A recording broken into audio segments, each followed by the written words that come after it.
Have you ever wondered how much wind will it actually take to move or flip over your storage shed in a storm? Well, that's exactly what we're going to test out with this airboat and the big block V8 today to see what do you need to do to avoid disaster in the next storm. This is not anchored down. This is what majority of homeowners, at least the way they voted, would have their sheds. And there's no floor in a metal shed. So things like this, complete failure at about 55 to 60 miles per hour can be seen.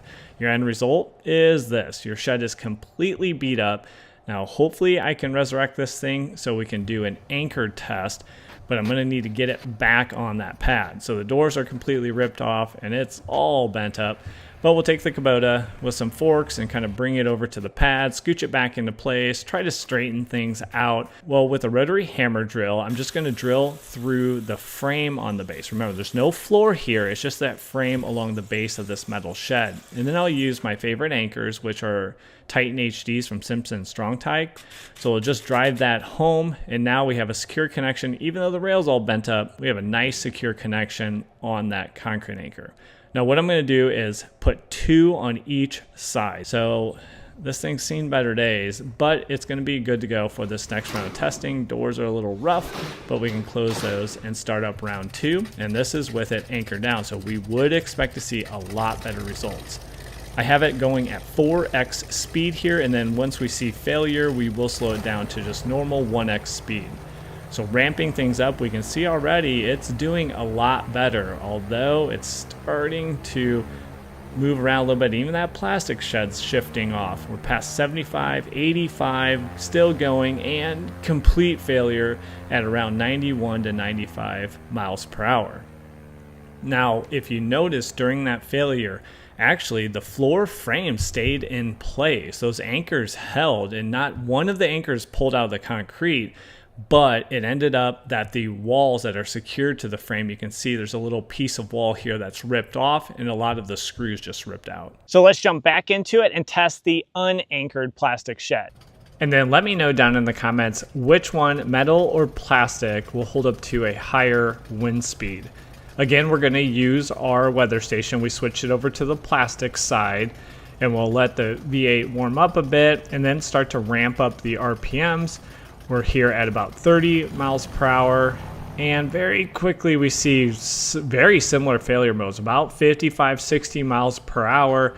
That plastic shed was going over. So I actually stopped it so I could scooch it back into place because we know we're going to have anchors.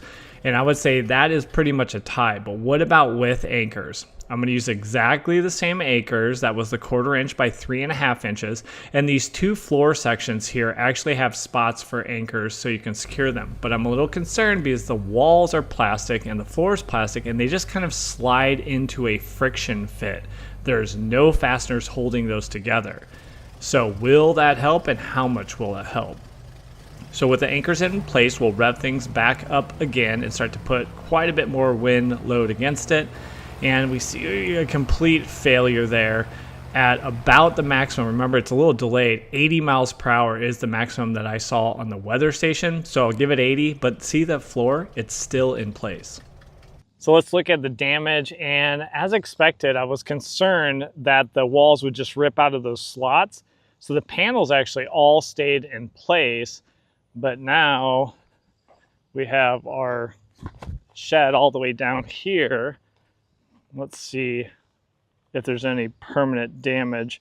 So that is the structure and brackets. So those screws ripped out. Those holes are probably, you're either going to have to use bolts now or bigger screws. That bracket, that's the main structural bracket, that is failed. So yeah, this one is not going to be just put back together. Now it looked like most of the panels, you could just take the little plastic screws out. They might be a little warped. A lot of people say these corners fail. It does look like those held up on most of this. So you're probably going to have to order a few new parts. But overall, this is looking like a complete failure right beside its friend there that is also a complete failure. So not gonna lie, that was pretty fun testing, although I kind of have a graveyard of sheds now that I got to clean up.